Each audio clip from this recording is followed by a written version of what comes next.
What's up, everybody? It's SBX and part 3 of my thoughts on WWE and why it's kind of a little bit redundant in certain occasions. But this video I will explain is the behalf of Vince McMahon's perspective. It's like, Vince McMahon is a businessman and he does whatever he could into his power to make the WWE more suitable to everybody to even consider watching and make money. And I respect his hustle. But my thing is about Vince McMahon is that, I understand that, wrestlers are going through a lot of repercussions in life as far as going through like a health witness, like one of those drug tests to see if they're on drugs or violating their health code and stuff like that. I can understand that, but I feel like you pushing them into the level that they feel like they can't. Certain wrestlers don't feel like they don't want to be bothered to continue having a career in the WWE. Like everybody knows that we lost a lot of good wrestlers back then. Like we lost Owen Hart. I'm sorry, not Owen Hart. Owen Hart. He's not fucking Irish. He's Canadian. Owen Hart. That was a big loss right there. Pretty scary too. How he fell off the top of the ceiling and crashed into the tables, pretty much broke his neck, dislocated his neck, and pretty much died from it. We lost the late great Eddie Guerrero. We lost Chris Benoit, even though he killed himself. I mean, we lost a lot of good wrestlers, and it's that they go through a lot of pressure to satisfy a lot of their fans. But I mean, it's hard to explain. It's to my theory.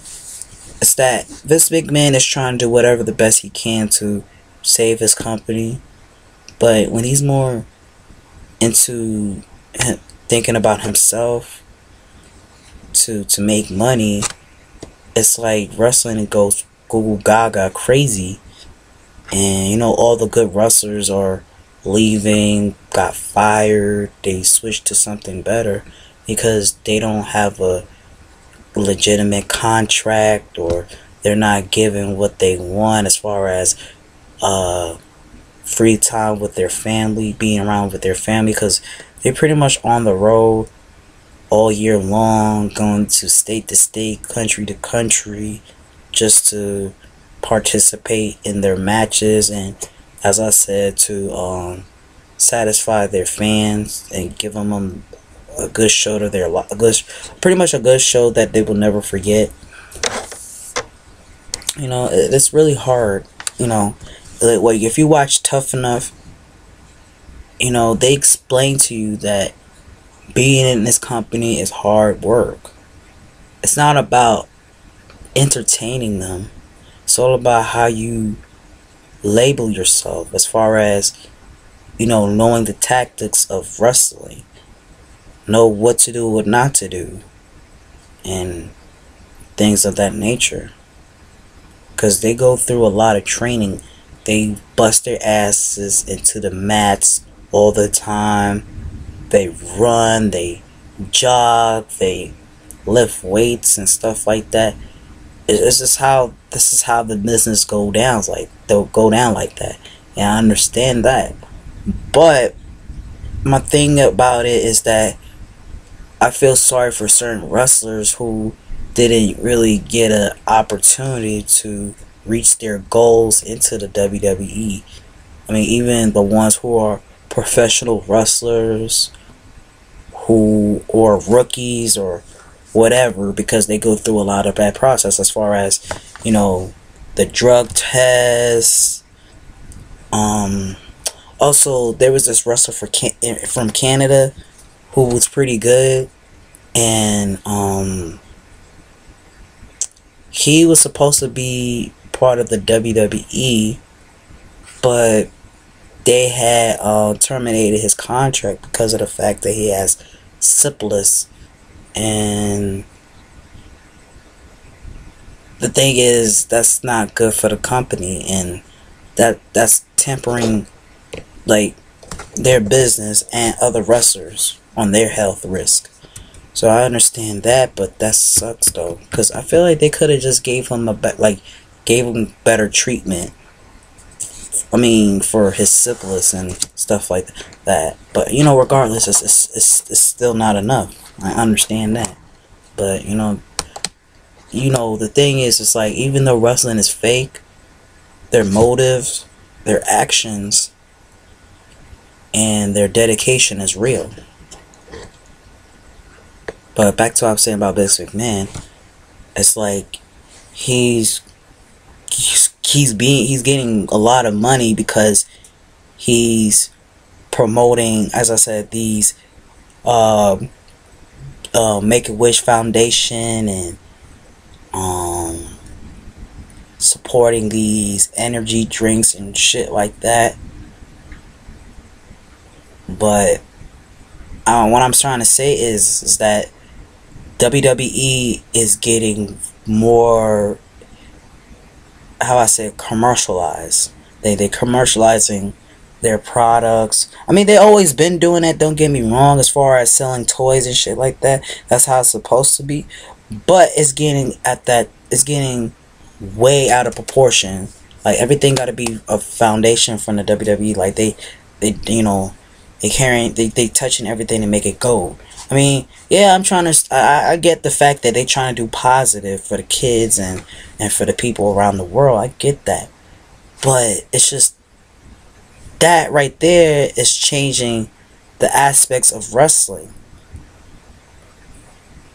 You know, but I guess you just gotta live and learn and accept the fact that they doing their thing. But I still like watching the WWE. I'm not hating the fact that, you know, it's changing or whatever, but just think about it and just go back to memory lane and compare between wrestling back then and now. I feel like it's like wrestling now isn't giving too much impact that it used to, that they had before. I mean, I feel like if they could, I mean, I don't know. It's just nowadays new wrestlers aren't aggressive enough to wrestle their hardest. But I mean, if Vince McMahon wanna consider thinking and maintaining that as business, so let it be. But as I said, I like the old WWE. I like all the old matches, and I wish they can bring that shit back again and make it more excruciating. And you know, I think, you know, I feel like, for back to what I was saying about these matches, for the new age wrestlers, the new generation of wrestlers, I feel that, you know, they should just, you know, make it more excruciating and be more ambitious of these matches than just doing one simple, like one thing they can do is just break a table and throw a chair or whatever. They don't, as I said, they don't bleed. Wrestlers don't bleed no more. Wrestlers don't, even if they're in pain, wrestlers don't continue wrestling. They just stay there and lie there until they get into a stretcher and call the ambulance and shit like that. But they feel like, you know, one hit. I'm not saying that, one share shot or some type of, you know, table they got crushed into. Like, if they fall into a table, that's it. I'm not saying they all wrestlers do that, but it's just, as I said, it's not extreme. I can't be more specific with you guys. This is how this is how realistic I'm trying to be with you. But I would say lastly about it, it's like all the good wrestlers that we grew up watching, they all are retiring. And you know, and it's already the new generation. Like Triple H is not considered wrestling no more. We don't barely see Undertaker wrestling anymore, like on Raw or SmackDown. But if it's a WrestleMania event, it's all about people's reputation as far as the certain matches they do and how they control it. You know what I'm saying? But it's just, you know, whenever the time it comes, like the Hall of Fame, they induct other classic old school wrestlers and they get a reward for doing God knows what. But you know, pretty much they did, you know, their thing to accomplish championship belts and known for their bizarre matches and the things that they do. So, you know, you give them respect. That's cool and dandy. But I feel like, you know, those wrestlers will always and forever be great. But then when the new wrestlers come, you know, there's some of them are good, but they can never be another Stone Cold Steve Austin or The Rock or Triple H or Chris Jericho or Rowdy Piper or Jimmy Snuka or Ricky Steamboat or Ric Flair.